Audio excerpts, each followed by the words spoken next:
ఆదరణకు వచ్చినటువంటి మీ అందరికీ మన ప్రభువును రక్షకుడైనటువంటి యేసుక్రీస్తు వారి పేరిట శుభములు తెలియజేయించినాను.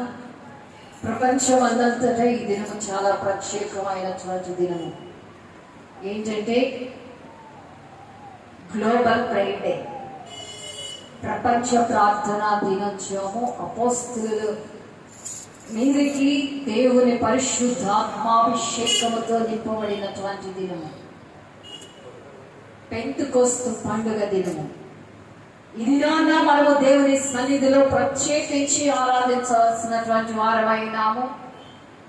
మన దేశ రక్షణ కొరకు, ప్రపంచం యొక్క రక్షణ కొరకు మనము ప్రార్థన చేయవలసినటువంటి వారమైన మన భుజాల మీద ప్రార్థన భారం అనేటటువంటిది ఉంది.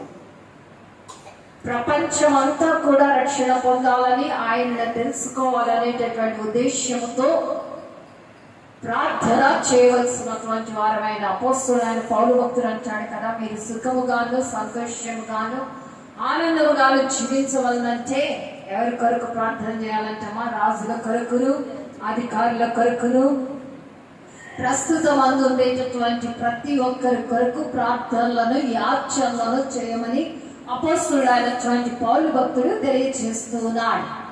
ఆ యొక్క వాక్యాన్ని జ్ఞాపకం చేసుకుంటూ మనం దేవుని సన్నిధిలో ప్రార్థన చేయవలసినటువంటి వారమైనాము. ఇది అనేక మంది ఇంకా రాలేదు. ఎండ చూస్తే భయంకరంగా ఉంది. 4-5 రోజుల నుంచి భయంకరమైనటువంటి ఎండ, విపరీతమైనటువంటి ఎండ. మనం బయటికి రావటానికి కూడా వీలు లేనటువంటి చంటి బిడ్డలు అయితే అల్లాడిపోతున్నారు. అటువంటి ఎండలో దేవుని నామమును మహిమపరచడానికి దేవుడు మనకి ఇచ్చినటువంటి తరుణం గురించి ఒక్కసారి గట్టిగా దేవుని స్తుతి చెల్లిద్దాం. హల్లెలూయా, హల్లెలూయా, హల్లెలూయా. ఈ దినము ధ్యాన నిమిత్తము కీర్తనల గ్రంథము 51వ కీర్తన 7వ వచనాన్ని మనం ధ్యానం చేసుకుందాం. కీర్తనల గ్రంథము 51వ కీర్తన 7వ వచనము.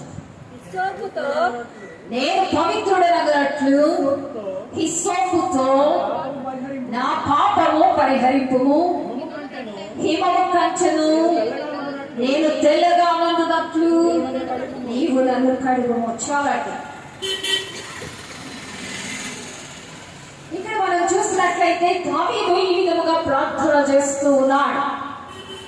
పాపంలో పడిపోయినప్పుడు, శాపంలో పడిపోయినప్పుడు ఆ పాపమును పోగొట్టుకోవటానికి, శాపము నుండి విడుదల పొందటానికి దేవుని యొక్క సన్నిధిలో ఈ విధముగా ప్రార్థన చేస్తున్నాడు. ఏమని ప్రార్థన చేస్తున్నాడు అంటే, నేను పవిత్రుడనగునట్లు, అయా నేను పరిశుద్ధుడను కావాలంటే, పవిత్రుడను పరిపూర్ణుడు కావాలంటే, నాలో ఉండేటటువంటి పాపము తొలగింపబడాలంటే హిస్సోపుతో నా పాపాన్ని పరిహరించినట్టు. దేనితో అంటామా?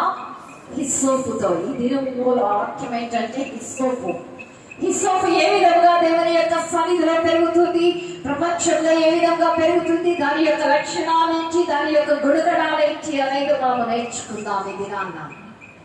హిస్సోపుతో నా పాపమును పరిహరించుము అంటున్నాడు.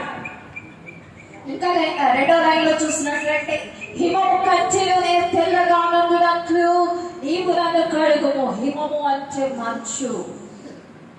మంచి ఏ విధంగా ఉంటుందమ్మా? పరిశుద్ధముగా ఉంటుంది, తెల్లగా కనిపిస్తూ ఉంటుంది. దానికంటే ఇంకా తెల్లగా ఉండేటట్లు నన్ను పవిత్రపరచమంటున్నాడు, నన్ను కడుగుమంటున్నాడు, నన్ను పరిశుద్ధపరచని దేవుని సన్నిధిలో ప్రార్థిస్తూ ఉన్నాడు, దేవుని సన్నిధిలో మొరపెడుతూ ఉన్నాడు. పరిశుద్ధపరచమని, తన యొక్క పాపమును పరిహరించమని ఇర్మీయా భక్తుడు ప్రవచిస్తూ ఉంటాడు కదా. ఇర్మీయా గ్రంథము 13వ అధ్యాయం 23వ వచనంలో, ఇర్మీయా గ్రంథము 13వ అధ్యాయం 23వ వచనాన్ని మనం చూసినట్లయితే, కూషు దేశస్థుడు తన చర్మమును మార్చుకొనగలడా? చిరుతపులి తన మచ్చలను మార్చుకొనగలదా? మార్చుకొనగలిగిన ఎడల కీడు చేయుటకు అలవాటు పడిన మీరును మేలు చేయ వల్లపడును. ఎవరంటమా? కూషు దేశస్థుడు తన చర్మమును మార్చుకొనగలదా? ఎవరంట? కూషు దేశస్థుడు అంటే, కూషు అంటే ఆఫ్రికాకు సంబంధించినటువంటిది. ఆఫ్రికా ఖండం అనగా చీకటి ఖండము. చీకటి అనగా నలుపు, పాపములకు సాదృశ్యముగా కనబడుతూ ఉంది. ఇక్కడ ఏమని ప్రవచిస్తున్నారంటే, కృషి దేశస్థుడు తన చర్మమును మార్చుకొనగలడా? ఆ యొక్క నల్లని ఆ యొక్క చర్మమును వారు చూసినట్లయితే ఎంతో భయంకరంగా ఉంటారంటే వారంత నలుపు ఇంకెవరు ప్రపంచంలో ఉండరు. ఆ యొక్క కృషి దేశస్థుడు తన యొక్క చర్మమును మార్చుకొనగలడా అని ప్రార్థన చేస్తున్నాడు, అడుగుతూ ఉన్నాడు ఇశ్రాయేలు ప్రజలను.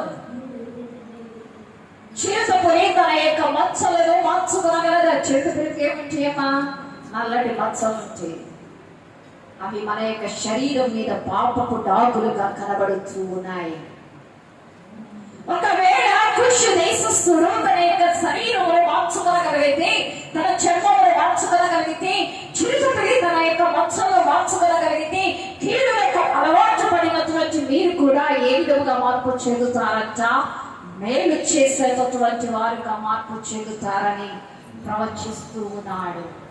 ఆ యొక్క పాపమును అనేక హృదయంలో నుండి తొలగించుకోవాలని, ఆ యొక్క శాపమును తొలగించుకోవాలని, పాపపు డాగులను తొలగించుకోవాలని ఇర్మియా ప్రవచిస్తున్నాడు. ఈ యొక్క డాగులు, పాపం అనేటటువంటి మరకలు ఏ విధముగా పోతూ ఉంటాయి అంటే హిస్సోపుతోనే పోతూ ఉంటాయి.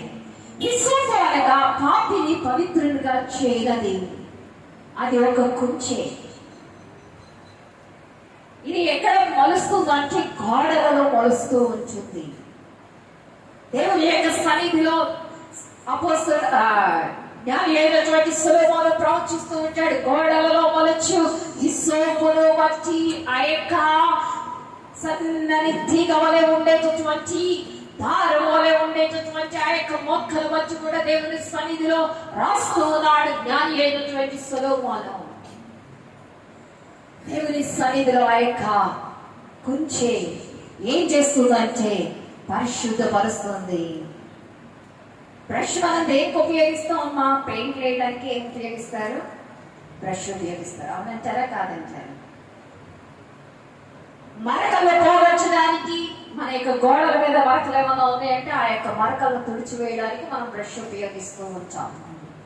అదే రీతిలో ఈ యొక్క కుంచె ఇదివరకు తయారు చేసేటటువంటి వారు ఇప్పుడు బ్రష్ లో చేస్తుంది, కానీ ఇదివరకు కుంచెలు తయారు చేస్తూ ఉండేటటువంటి వారు. సున్నం వేయాలంటే, వెల్ల వేయాలంటే కుంచె తయారు చేసుకొని దాంతో సున్నాలు వేస్తూ ఉండేవారు.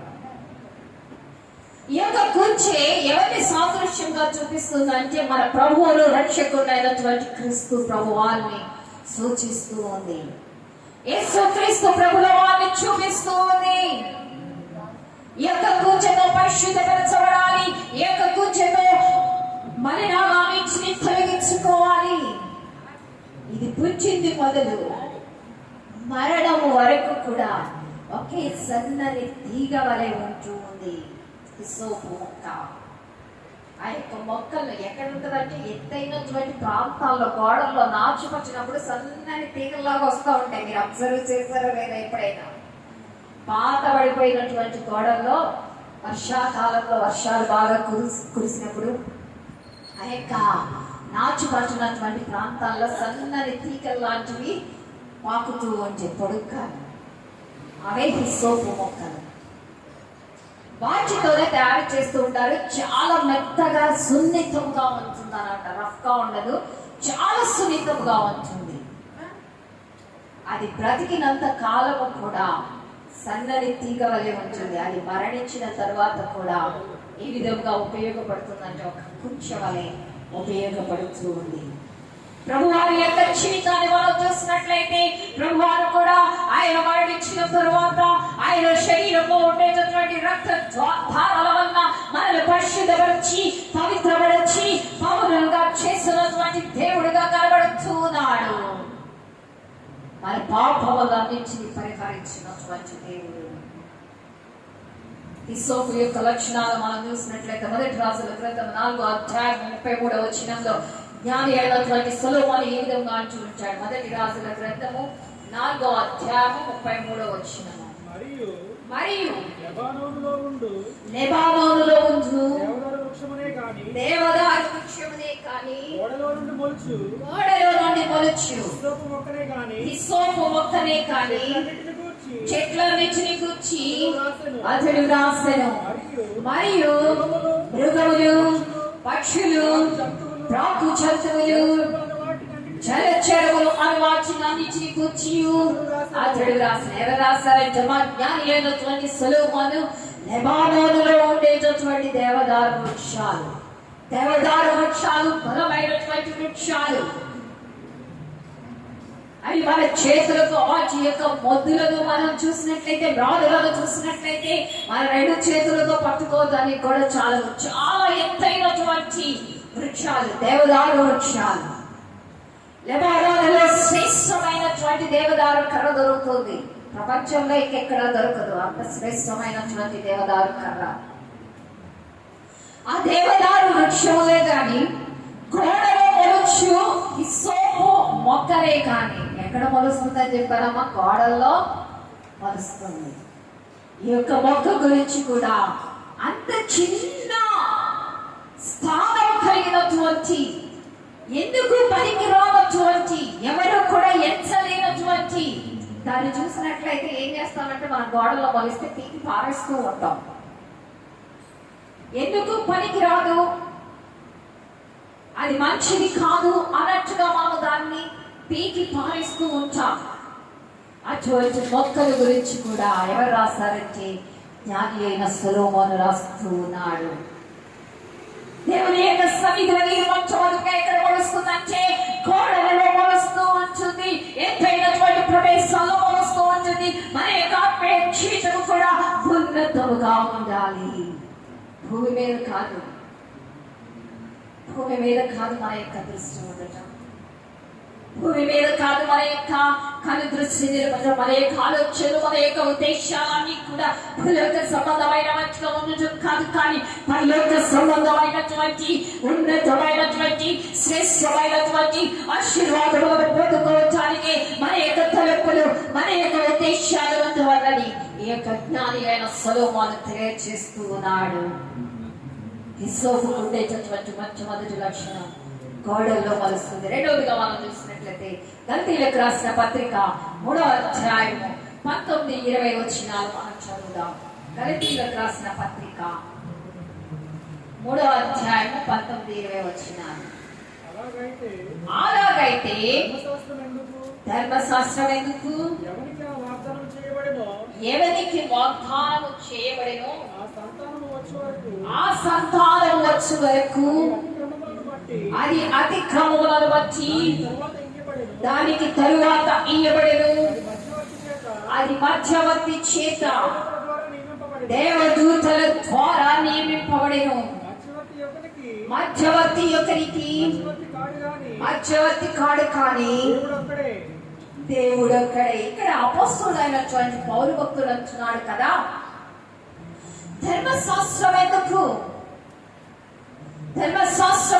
నియమింపబడినది? ఎవరికి వాగ్దానం చేయబడినో ఆ సంతానం వచ్చే వరకు అది అతిక్రమంలో వచ్చి దానికి తర్వాత ఇవ్వబడేది. అది మధ్యవర్తి దేవదూతల ద్వారా నియమింపబడింది. ఎవరి ద్వారా నియమింపబడిందంటమ్మా? దేవదూతల ద్వారా మధ్యవర్తిగా నియమింపబడింది. మధ్యవర్తి అంటే ప్రభువారికి సాదృశ్యంగా కనబడుతుంది. దేవుడు ఒక్కడే. భూమికి ఆకాశానికి ఆయన మధ్యవర్తిగా ఉంచున్నాడు. భూమి మీద నివసిస్తున్నటువంటి ప్రజలకు, పరిశుద్ధ స్థలంలో నివసిస్తున్నటువంటి ఆ యొక్క పరలోక పట్టణానికి అందరికీ పరిశుద్ధులకును, భూమి మీద నివసిస్తున్నటువంటి ప్రజలందరికీ ఆయన మధ్యవర్తిగా ఈ లోకంలోనికి వచ్చి ఉన్నాడు. ఆయన మధ్యవర్తి, ఒకరికి మధ్యవర్తి కాదు కానీ దేవుడు ఒక్కడే. ఆయన ఈ లోకంలోకి ఎందుకు వచ్చారంటే దేవుని యొక్క సన్నిధిలో ఉండేటటువంటి మనలను పరిశుద్ధులుగా చేయటానికి, ఆ యొక్క పరలోక రాజ్యములకు వారసులుగా చేయటానికి ఆయన ఈ లోకంలోకి వచ్చినట్లుగా అపోస్తలుడైనటువంటి పౌలు భక్తుడు అంటున్నాడు. ధర్మశాస్త్రంను కొట్టివేయటానికి, ఆ యొక్క వాగ్దానాలు, ధర్మశాస్త్రంలో ఉండేటటువంటి వాగ్దానాలన్నింటినీ కూడా నెరవేర్చడానికి ప్రభువారు ఈ లోకంలోనికి వచ్చారు. హిస్సోపు యొక్క లక్షణం మొట్టమొదటిగా అది గోడల్లో మొలుస్తుంది. రెండవదిగా భూమికి ఆకాశానికి మధ్యగా ఉంటూ ఉంది. ఈ సోపు ఎవరిని సాదృశ్యముగా చూపిస్తుందంటే ప్రభువారిని సాదృశ్యంగా చూపిస్తూ ఉంది. ప్రభువారు భూమికి ఆకాశంకు మధ్యవర్తిగా వచ్చారు. మూడవదిగా మనం చూసినట్లయితే 1 తిమోతికి రాసిన పత్రిక 2వ అధ్యాయం 5వ వచనం. 1 తిమోతి 2వ అధ్యాయం 5వ వచనం. దేవుడు ఒక్కడే, దేవునికి నరులకును మధ్యవర్తి ఒక్కడే, ఆయన క్రీస్తు యేసు అను నరుడు. మధ్యవర్తిగా ఆయన భూమికి ఆకాశానికి మధ్యవర్తిగా ఉన్నారు. రెండవదిగా ఎవరికి ఉన్నారంటమా? దేవునికి నరులకును మధ్యవర్తిగా వచ్చారంట. దేవుడు ఒక్కడే. ఈ ప్రపంచంలో అనేక మంది దేవతలుగా దేవుడుగా కొలబడుతున్న వారు అనేక మంది ఉన్నప్పటికీ కూడా నిజమైనటువంటి సర్వశక్తిమంతుడైనటువంటి దేవుడు ఎవరంటే ప్రభువారొక్కడే. ఆ విషయాన్ని అపోస్తలుడైనటువంటి పౌలు భక్తుడు తిమోతి సంఘానికి రాస్తూ ఉన్నారు. ఆయన ఎవరంటే మధ్యవర్తి అయినటువంటి యేసుక్రీస్తు ప్రభువారు. దేవునికి నరులకును ఆయన మధ్యవర్తిగా వస్తూ ఉన్నారు. ఈ లోకంలో ఆయన సూచించడానికి, ఆయన ప్రేమను వెల్లడిపరచడానికి అల్లాడు మొట్టమొదటి ఆదాము చేత ఆ యొక్క పాపము ఈ లోకంలోనికి ఏ విధంగా సంప్రాప్తమైందో, కడపటి ఆదాము చేత ఆ పాపము తుడిచిపెట్టబడటానికి, ఆ పాపము వల్ల మానవుడు దేవునికి దూరం అయిపోయినటువంటి స్థితి నుండి మానవుని దేవునికి దగ్గర చేయడానికి దేవునికి నరులకును మధ్యవర్తిగా వచ్చినారు. హల్లెలూయా, హల్లెలూయా, హల్లెలూయా. అదే విషయాన్ని పౌలు భక్తుడు అంటున్నాడు కదా, దేవుడు ఒక్కడే, దేవునికి నరులకును మధ్యవర్తి ఒక్కడే. ఆయన ఎవరంటే క్రీస్తు యేసు అనేటటువంటి నరుడు. ఈ లోకంలో దేవునితో సంతానం చేయబడినటువంటి వారు ఎవరు లేరు. దేవుని సన్నిధికి నడిపించేటటువంటి వారు ఎవరూ లేరు. దేవుని సన్నిధిని ప్రేమించేటటువంటి వారు, దేవునితో అడ్డుకట్టబడటానికి సహాయం చేసేటటువంటి వారు ఎవరూ లేరు. ఎవరంటే కేవలము ఆ యొక్క యేసు ప్రభువారు, క్రీస్తు యేసు అనేటటువంటి నరుడే. ఆయన నరాధారిగా ఈ లోకంలోనికి ఉద్భవించి పాపమునంతటిని పరిహరించినటువంటి వారుగా కనబడుతూ ఉన్నారు. నాలుగోగా మనం చూసినట్లయితే హెబ్రీయులకు రాసిన పత్రిక 8వ అధ్యాయము 6వ వచనం చూద్దామా. హెబ్రీయులకు రాసిన పత్రిక 8వ అధ్యాయము 6వ వచనం. ఇలాగైతే ఈయనైతే ఇప్పుడు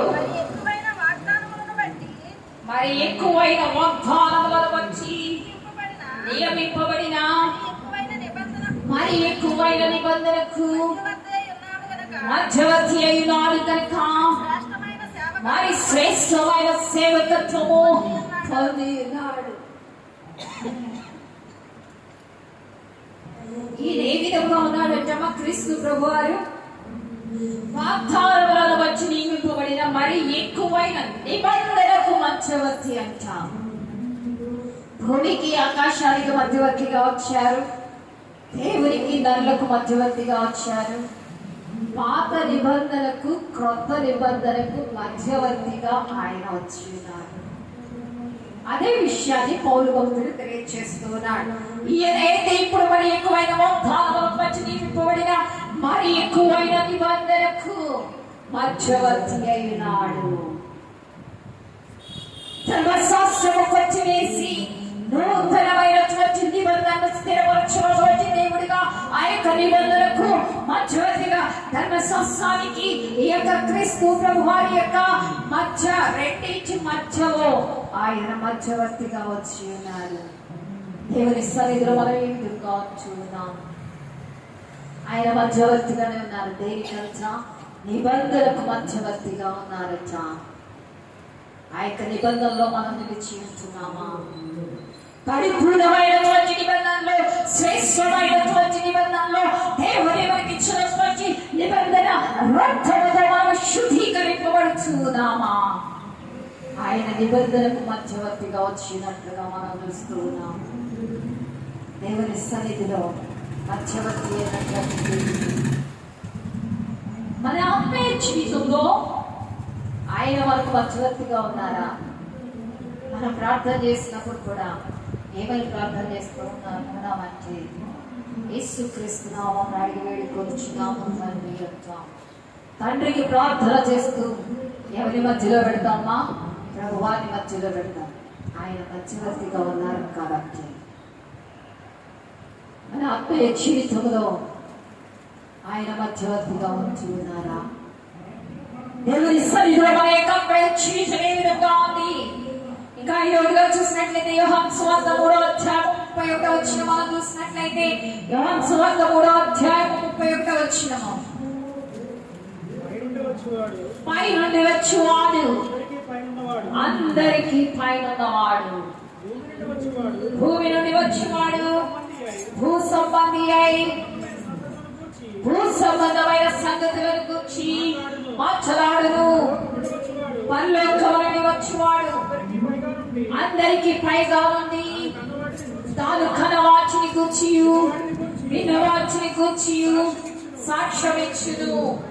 ఆయన సాక్ష్యము ఎవడును అంగీకరింపడు. ఇక్కడ ప్రభువారు ఈ విధంగా సెలవిస్తూ ఉన్నారు. ప్రభువారు చెప్పినటువంటి మాటలే, పై నుండి వచ్చేవాడు అందరికీ పై నుండేటటువంటి వాడంట.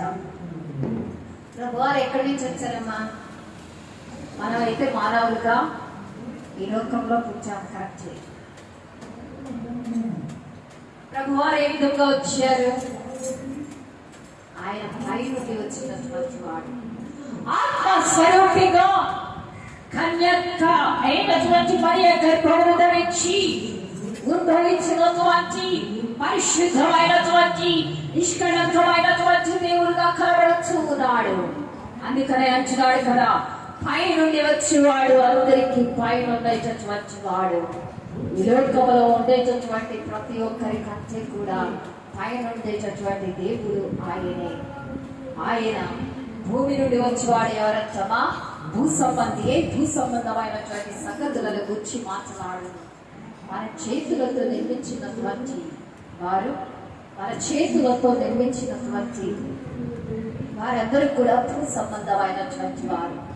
భూ సంబంధముగా వచ్చినటువంటి వారు ఏ విధంగా ఉంటూ ఉంటారంట? భూ సంబంధి భూ సంబంధమైనటువంటి విషయముల మీద మనస్సు నిలుపుతూ ఉంటారంట. పరలోకమునకు సంబంధమైనటువంటి ఆశీర్వాదాలతో ఎదురిచ్చారు. భూ సంబంధమైనటువంటి వ్యక్తులందరూ కూడా భూమి మీద ఉండేటటువంటి వాటి కొరకే ఆశపడుతూ ఉంటారు. భూ సంబంధమైనటువంటి విషయముల గురించి ఆశపడుతూ ఉంటారు. భూ సంబంధమైనటువంటి కార్యముల గురించి ఆశపడుతూ ఉంటారు. వాటి గురించి ఆలోచిస్తూ ఉంటారు. ఏమి తింటుమా, ఏమి తాగుతామా, ఏమి ధరించుకుంటుమా, ఏం చేద్దాం అనేటటువంటి విషయముల గురించి ఆలోచిస్తూ ఉంటారు. కానీ పరలోక సంబంధమైనటువంటి వాడు, పై నుండి వచ్చేవాడు అందరికీ పైగా ఉండేటటువంటి దేవుడు. ఆ పైగా ఉండేటటువంటి దేవుడు దేవుని నామమును మహిమపరిచినటువంటి దేవుడిగా కనబడుతూ ఉన్నాడు. ఆ యొక్క దేవుని కలిగి ఉండేటటువంటి మనము, ఆయన సాక్ష్యాన్ని అంగీకరించినటువంటి మనము, అందరికీ పైగా ఉండేటటువంటి దేవుణ్ణి కలిగి ఉండేటటువంటి మనము అందరిలో ఉన్నతమైనటువంటి స్థానంలో ఉండాలి. ఉన్నతమైన స్థానంలో ఉండాలంటే దేవునితో అంచుకట్టబడినటువంటి జీవితం ఉండాలి. హిస్సోపు ఉండేటటువంటి లక్షణాలు, ఆ యొక్క గుణగణాలు కూడా మనం అలవర్చుకోవాలి. ప్రభువారు కూడా దేవుని యొక్క సన్నిధిని కలిగి జీవించాడు. ఆయన ఈ లోకంలో మనకు మాదిరి నుంచి వెళ్ళాడు. ఆయన జీవించినట్లుగా మనం జీవించాలని మనకు ఒక మాదిరి నుంచి వెళ్ళినట్లుగా మనం చూస్తూ ఉన్నాం. అందరికీ పైన ఉండేటటువంటి దేవుడిగా ఆయన కనబడుతున్నాడు. ఇంకా మనం చూసినట్లయితే కొలస్సీ పత్రిక 1వ అధ్యాయం 19-20 వచనాలు. కొలస్సీ పత్రిక అమ్మా, ఆయన యందు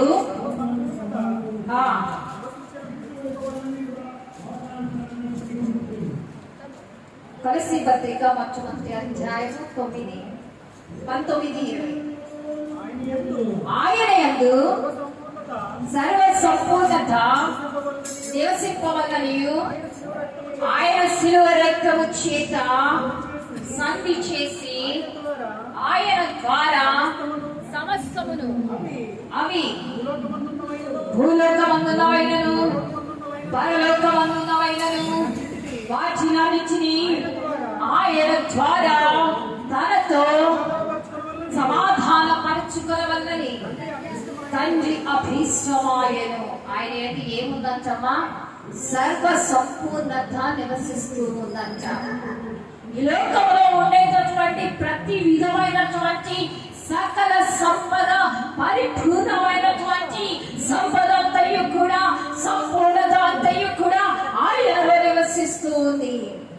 ఏ విధముగా అంటే ఆయన శిలువ రక్తము చేత సాధించేసి సమస్తమును లోకమందునైనను పరలోకమందునైనను వాటన్నిటిని ఆయన ద్వారా సమాధానపరచవలని తండ్రి అభీష్టమాయను.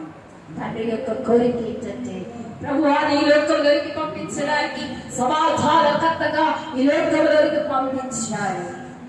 అది భూలోకమందున్నవైనా సరే పరలోకమందున్నవైనా సరే దేవునితో శిలువ రక్తము ద్వారా, ఏ రక్తము ద్వారా? శిలువ రక్తము ద్వారా సాధించేసి దేవుని యొక్క శక్తిని, దేవుని యొక్క ప్రభావం పొందుకొని ఆయనతో సమాధాన పడవలనని ఆయన మనల్ని పిలుచుకొని ఉన్నారు. ప్రభువారు సమాధాన పరచువాడిగా ఈ లోకంలోకి వచ్చి ఉన్నారు. ఈ సోపు లక్షణాలు మనం చూసినట్లయితే మొట్టమొదటిగా గోడల్లో కలుస్తుంది, రెండవదిగా భూమికి ఆకాశానికి మధ్యవర్తి, మూడవదిగా దేవునికి నరులకు మధ్యవర్తి, నాలుగవదిగా నిబంధనలకు మధ్యవర్తి, ఐదవదిగా అందరికీ భయం ఉండేటటువంటి, ఆరవదిగా సమాధాన పరిచయం. ఈ 6 లక్షణాలు ఎవరి జీవితంలో ఉన్నాయంటే ప్రభువారి జీవితంలోనే ఉన్నాయి. దేవుని యొక్క క్రీస్తు ప్రభువారి జీవితంలో ఈ 6 లక్షణాలు మనకు కనబడుతూ ఉంటే దేవుని యొక్క సన్నిధిలో నిబంధనకు మధ్యవర్తిగా వచ్చాడు, దేవుని యొక్క సన్నిధిలో భూమికి ఆకాశానికి మధ్యవర్తిగా వచ్చాడు, దేవునికి నదులకు మధ్యవర్తిగా వచ్చాడు, సమాధానపరిచేటువంటి వ్యక్తిగా శిలువ రక్తము ద్వారా దేవునికి మనలను ఆయన శాంతి చేసినట్లుగా మనం చూస్తూ ఉన్నాం. అటువంటి స్థితిగతులు ఉండాలని ప్రభువారు ఆశపడుతూ ఉన్నారు. హిస్సోపు యొక్క లక్షణాలు, హిస్సోపు యొక్క లక్షణాలు మన యొక్క జీవితంలో ఉన్నాయా? మనము నశించిపోతుండేటటువంటి ఆత్మల కొరకు దాహము కలిగి, నశించిపోతుండేటటువంటి వారిని దేవుని సన్నిధికి చేర్చడానికి మనము మధ్యవర్తులుగా మనం పనిచేస్తూ ఉన్నామా? వారి కొరకు దేవుని సన్నిధిలో రాచగలుగుతూ ఉన్నామా? దేవుని సన్నిధిలో కనీరు కచ్చగలుగుతూ ఉన్నామా? ప్రభువారైతే నిబంధనకు మధ్యవర్తిగా వచ్చారు, భూమికి ఆకాశానికి మధ్యవర్తిగా వచ్చారు, దేవునికి నరులకు మధ్యవర్తిగా వచ్చారు. మనము కూడా నశించిపోతుండేటటువంటి వారికి మధ్యవర్తులుగా ఉండాలి. దేవునికి నశించిపోతుండేటటువంటి ఆత్మలకు మధ్యవర్తులుగా ఉండాలంటే ఆ ఆత్మలను గురించి దేవుని సన్నిధిలో మొరపెట్టవలసినటువంటి వారు. ఇంకా మనం చూసినట్లయితే ఇప్పటి వరకు లక్షణాలు నేర్చుకున్నాం. రెండవదిగా హిస్సోపు ఉపయోగాల గురించి మనం నేర్చుకున్నాం. అసలు ఎక్కడెక్కడ దాన్ని ఉపయోగిస్తూ ఉంటారు, దేవుని యొక్క రక్తాన్ని, దేవుని యొక్క పరిశుద్ధతను ఎక్కడ మనం ఉపయోగిస్తూ ఉన్నాం అనేటటువంటి దాని గురించి నేర్చుకున్నాం. నిర్గమకాండము 12వ అధ్యాయము 22వ వచనం. నిర్గమకాండము 12వ అధ్యాయం 22వ వచనం. మరియు హిస్సోపు కొంచెం తీసుకొని పళ్ళెములో ఉన్న రక్తములో దానిని ఉంచి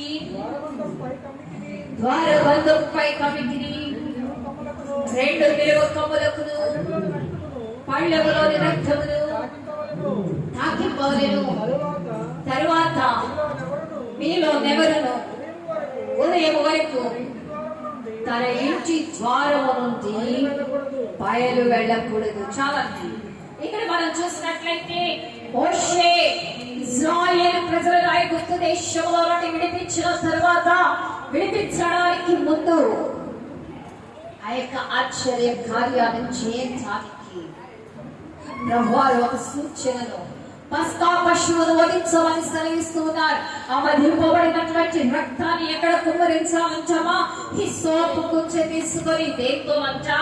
హిస్సోపు కుంచె తీసుకొని పళ్ళెంలో ఉన్న రక్తంలో దాన్ని ముంచి ద్వారబంధపు పైకమిదిని 2 నిలువ కొమ్మములకును పళ్ళెంలోని రక్తమును తాకింపవలెను. ఆ యొక్క హిస్సోపు కుంచెతో ఆ యొక్క రక్తాన్ని తాకించాలంట. మరణ సంహార దూత ఆ యొక్క కుటుంబంలోనికి రాకుండా, ఆ యొక్క గృహంలోనికి ప్రవేశించకుండా మరణ సంహార దూత దాటిపోవటానికి ఒకవేళ మీరు తాకిచ్చిన బయటకు రావద్దని సెలవిస్తున్నాడు. బయటకు వచ్చినట్లయితే దేనికి బలి అయిపోతారు? మరణ సంహార దూతకు బలి అయిపోతారు. మరణ సంహార దూతకు బలి అవ్వకుండా ఉండాలంటే, ఐగుప్తు దేశపు ప్రజలను నశింపచేయాలంటే మీ యొక్క గృహములకు ద్వారబంధపు కమ్ములతో ఆ యొక్క హిస్సోపు కుంచెతో రక్తాన్ని తాకించమని ప్రభువారు సెలవిస్తున్నారు. ఈనాటి దినాలలో అపవాది అయినటువంటి సాతాను మన యొక్క గృహంలోనికి సంచరించకుండా, ప్రవేశించకుండా ఉండాలంటే ప్రార్థన, క్రీస్తు ప్రభువారి యొక్క శిలువ రక్తం అనేటటువంటి రక్తాన్ని ఆ యొక్క మన యొక్క ద్వారబంధపు కమ్ములకు తాకించి ఉండాలి. ద్వారబంధపు కమ్ములకు, 2 కమ్ములకు, నిలువు కమ్ములకు, అటు కమ్మికి 3 కమ్ములకు కూడా ఆ యొక్క రక్తాన్ని మనం తాకించినట్లయితే ఆ యొక్క రక్తాన్ని చూచి సాతానుడు ఇంటిలోనికి ప్రవేశించలేదు. ప్రార్థన అనేటటువంటి రూపము క్రీస్తు ప్రభువారి రక్తాన్ని మన యొక్క గృహము చుట్టూ మనం ప్రోక్షించినట్లయితే అపవాది అయినటువంటి సాతాను ఏమాత్రము కూడా ప్రవేశించలేదు. దేవుని యొక్క సన్నిధిలో మన గృహము చుట్టూ దినదినము ఆయన రక్తాన్ని ప్రోక్షించినట్లయితే సాతానుకు ప్రవేశం ఎంత మాత్రము ఉండదు. ఆ యొక్క గడప దగ్గరకు కూడా రాలేదు. గజగజలాడిపోతూ ఉంటాయి దేవుని యొక్క రక్తాన్ని చూచి. అదే విషయాన్ని మోషే ఇశ్రాయేలు ప్రజలకు సెలవిస్తూ ఉన్నాడు. ద్వారబంధపు కమ్ములకు ఆ యొక్క రక్తాన్ని తాకించండి హిస్సోపు కుంచెతో. దేనితో అంట? మామూలుగా కాదు, హిస్సోపు కుంచెతో. ప్రభువారి యొక్క శ్రేష్టమైనటువంటి ఆ యొక్క శిలువ రక్తము ద్వారా ఆ యొక్క గడప కమ్ములకు తాకించమని సెలవిస్తూ ఉన్నాడు. ద్వారబంధపు కమ్ములకు మనం తాకించాలంటే హిస్సోపు కుంచెము. రెండవదిగా మనం చూసినట్లయితే లేవియ కాండము 14వ అధ్యాయము 6వ వచనము. లేవియ కాండము 14వ అధ్యాయము 6వ వచనము.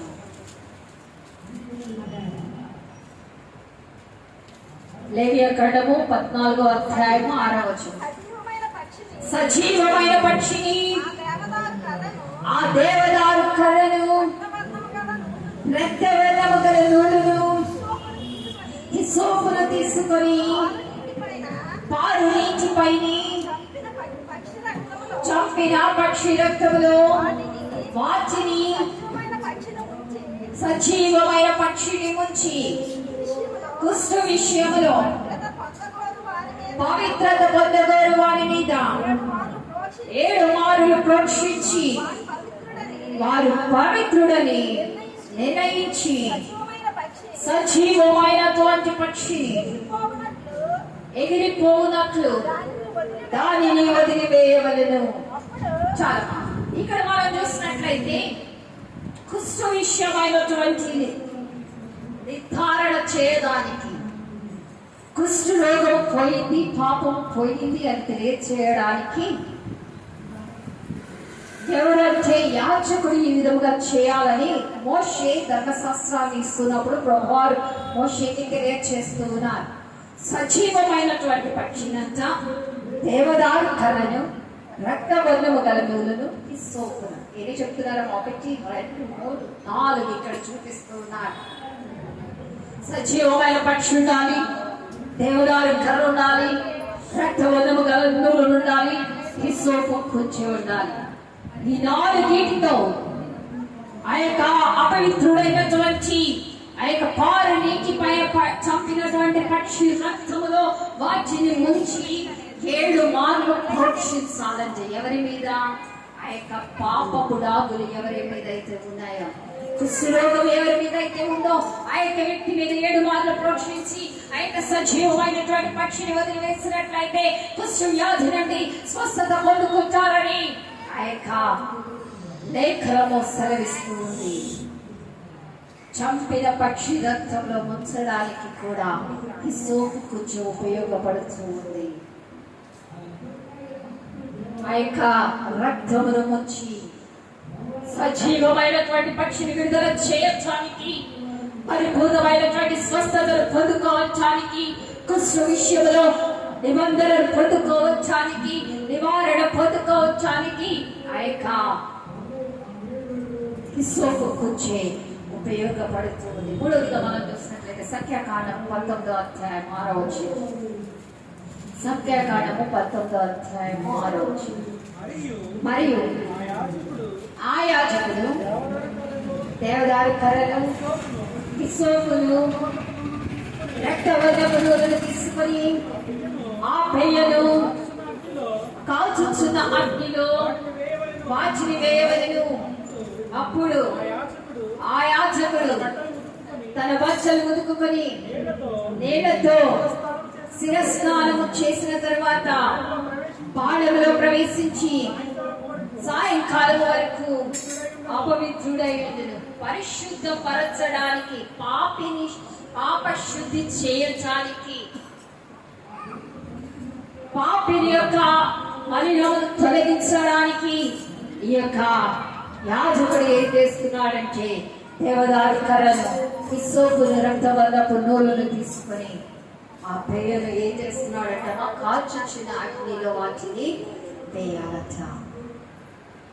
మన యొక్క పాపము పరిహరింపబడాలంటే ధర్మశాస్త్ర ప్రకారము ఈ విధముగా చేయవలసినటువంటి వారమైన ఏ ఎద్దునైతేను, గొర్రెనైతేను, ఎడ్లనైతేను, వేటినైతే మనం సమర్పిస్తూ ఉన్నామో వాటన్నిటిని ఆ యొక్క కాల్చుచున్న వాటిలో వేయాలంటే దేవదారు కర్ర తీసుకోవాలి, హిస్సోపును తీసుకోవాలి, రక్తవర్ణపు నూలును తీసుకోవాలి. ఆ యొక్క హిస్సోపును తీసుకొని పరిశుద్ధపరచాలి.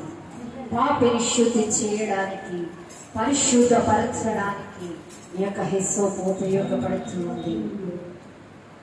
మనలో ఉండేటటువంటి పాపములు పోగొట్టుకోవటానికి క్రీస్తు ప్రభువారి యొక్క రక్తము ఉపయోగపడుతుంది. 4వదిగా మనం చూసినట్లయితే ఎఫెసీయులకు రాసిన పత్రిక 2వ అధ్యాయం 13వ వచనము.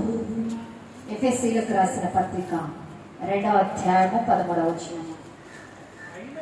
అయినను మునుపు దూరస్తులైన మీరు ఇప్పుడు క్రీస్తు యేసునందు క్రీస్తు రక్తము వల్ల సమీపస్తులై ఉన్నారు. ఇప్పుడు ఏ విధముగా ఉన్నామంటామా? మునుపు ఏ విధముగా ఉన్నాము? దూరస్తులముగా ఉన్నాము. దేవునికి మనము దూరస్తులముగా ఉన్నాము. మొట్టమొదటి ఆదాము చేసినటువంటి పాపము వల్ల దేవునికి మనము దూరస్తులముగా ఉన్నాం. ఆ దూరస్తులముగా ఉండేటటువంటి మనలను ఈ యొక్క హిస్సోపు ఏం చేస్తుందంటే క్రీస్తు యేసునందు క్రీస్తు రక్తము వల్ల సమీపస్తులై ఉన్నారట. క్రీస్తు రక్తము వల్ల సమీపస్తులుగా చేస్తున్నటువంటి దేవుడు, దేవుని సన్నిధిని సమీపస్తులుగా చేయడానికి ఆ యొక్క రక్తము హిస్సోపు ఉపయోగపడుతుంది. దేవుని యొక్క సన్నిధిని పరిశుద్ధులుగా చేయడానికి హిస్సోపు ఉపయోగపడుతుంది. ద్వారబంధపు కమ్ములకు రక్తాన్ని ప్రోక్షించడానికి కూడా హిస్సోపు ఉపయోగపడుతుంది. 5వదిగా మనం చూసినట్లయితే మార్కు సువార్త 10వ అధ్యాయం 45వ వచనం. మార్కు సువార్త 10వ అధ్యాయం 45వ వచనం. మనుష్య కుమారుడు పరిచారము చేయించుకొనుటకు రాలేదు, కానీ పరిచారము చేయించుటకు అనేకులకు ప్రతిగా విమోచన క్రైస్తవముగా తన ప్రాణమించుటకు వచ్చిన మనుష్య కుమారుడు ఎందుకు వచ్చాడంటమ్మా? లోకములో పరిచారము చేయించుకొనుటకు రాలేదు, కానీ ఆయన పరిచారము చేయటానికి అనేకులకు ప్రతిగా విమోచన క్రైతనముగా తన యొక్క రక్తాన్ని చిందించడానికి ఈ లోకంలోకి వచ్చాడు. విమోచన క్రైతనముగా ఉండేటటువంటి హిస్సోపు పాపములు పరిహరించేది, విడుదల కలిగించేది, విమోచన క్రైస్తవుగా ప్రభువారి లోకంలోకి వచ్చినట్లుగా మనం చూస్తూ ఉన్నాం. ప్రభువారి యొక్క లక్షణాలు మనం చూసినట్లయితే, హిస్సోపు యొక్క గుణము మనం చూసినట్లయితే విమోచించేటటువంటి గుణము కలిగి ఉంది. ఆ యొక్క కుంచె గోడకు రాసిన మరకలు ఏమన్నా ఉంటే ఆ యొక్క మరకలన్నీ కూడా మరకలు పోవాలంటే దేనిలోకి దానిలో ఉంచాలి. విమోచన క్రైదనము కావాలంటే ప్రభువారు ఆ యొక్క రక్తాన్ని చిందించవలసినటువంటి వారైనారు. ఆ రక్తము ద్వారానే విమోచన క్రైదనము కలుగుతూ ఉంది. అందుకనే ఆయన విమోచన క్రైదనంగా వీళ్ళకి వచ్చారు. ఆ రోజుగా మనం చూసినట్లయితే ఎఫెసీ పత్రిక 5వ అధ్యాయము 27వ వచనము.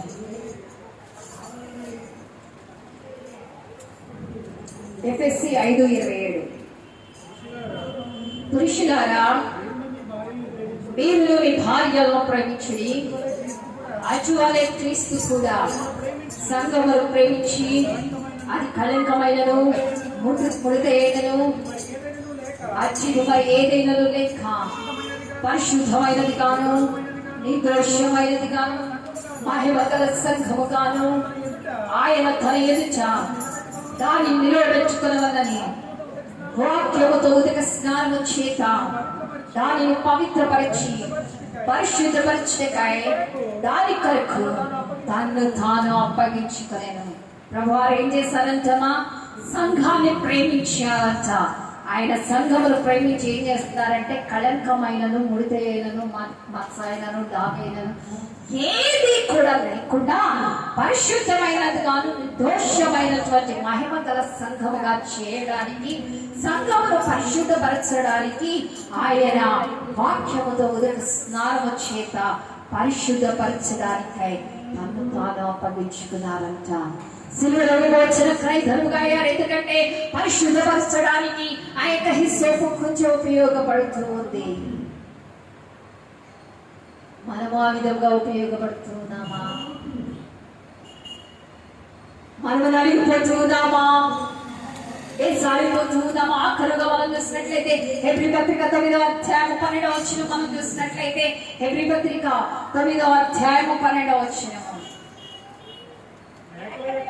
మేకల యొక్కయు గోడల యొక్కయు రక్తముతో కాక తన స్వరక్తముతో ఒక్కసారి పరిశుద్ధ స్థలములో ప్రవేశించను. చాలండి, ఇక్కడ మనం చూసినట్లయితే పరిశుద్ధ స్థలములో ప్రవేశించడానికి కూడా ఈ యొక్క హిస్సోపు ఉపయోగపడుతూ ఉంది. మేకల యొక్కయు గోడల యొక్కయు రక్తముతో కాక, ఎవరి రక్తముతో అంటామా? తన స్వరక్తముతో, క్రీస్తు ప్రభువారు కాచినటువంటి స్వరక్తముతో, ఆయన సంపాదించినటువంటి రక్తముతో మనకేం కలుగుతుందంట?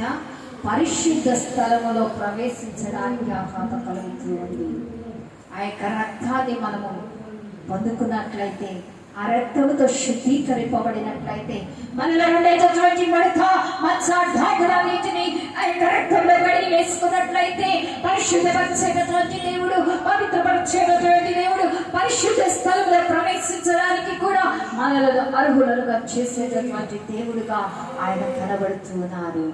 ఈ విధమైనటువంటి ఉపయోగాలనే రక్తముతో, మొట్టమొదటి ఉపయోగం రక్తముతో ద్వారబంధపు కమ్మలను తాకించడానికి, చంపిన పక్షి రక్తంలో ఉంచడానికి, పాప శుద్ధికి, దేవుని సన్నిధికి సమీపస్తులను చేయడానికి, విమోచన క్రైదనముగా పరిశుద్ధపరచడానికి, పరిశుద్ధ స్థలంలో ప్రవేశించడానికి హిస్సోపు ఉపయోగపడుతూ ఉంది. మనము కూడా అనేక మందికి ఆ విధంగా మనం ఉపయోగపడుతున్నామా? ఈ లోకంలో అనేక మంది నశించిపోతూ ఉన్నారు. వారి యొక్క పాపమును నుండి విమోచన కలగాలంటే వారి కొరకు మనం ఏం చేయాలి? ప్రార్థన చేయాలి. ఈ దినము ప్రత్యేకమైనటువంటి దినము. ప్రపంచ ప్రార్థన దినోత్సవాన్ని జరుపుకుంటూ ఉన్నాం.